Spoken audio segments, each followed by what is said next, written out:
Dins del marc de la campanya electoral, Ciutadans ha celebrat un acte dedicat al col·lectiu de joves que, a diferència d'altres formacions, aquesta integra dins de l'organització general del partit.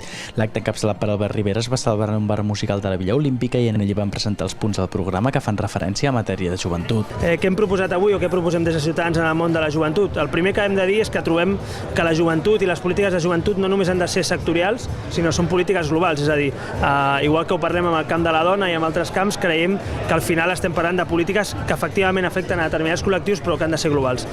No et poder accedir a un habitatge digne amb un preu raonable avui dia no és un problema només dels joves, però efectivament afecta més als joves que altres col·lectius.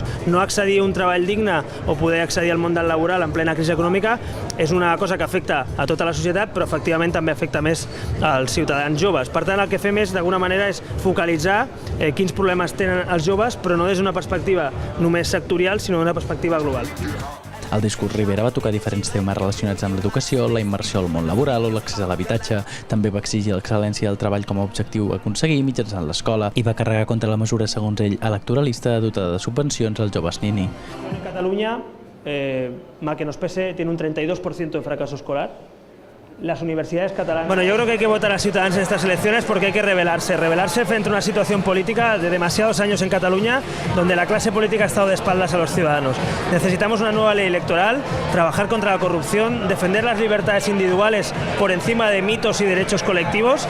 Yo creo que los catalanes somos una sociedad plural, queremos que se pueda estudiar, hablar, rotular en las dos lenguas oficiales y sobre todo queremos representar un cambio generacional, un cambio de los ciudadanos que hemos nacido en democracia, que queremos dar un paso adelante, participar en política y empezar a cambiar las cosas. Creo que lo que era políticamente incorrecto hace unos años, Ciutadans está colaborando a que sea hoy también políticamente correcto en lenguaje, en forma y en fondo. Así que os pido que os rebeléis el 28 de noviembre y vayáis a votar a las urnas, especialmente si lo hacéis por Ciutadans.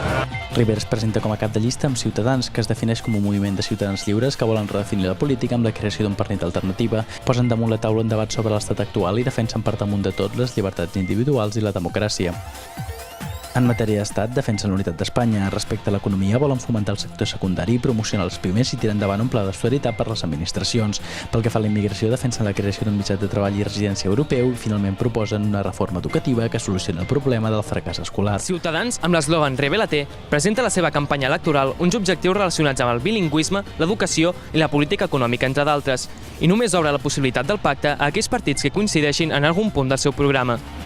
Guillem López, B5 Televisión.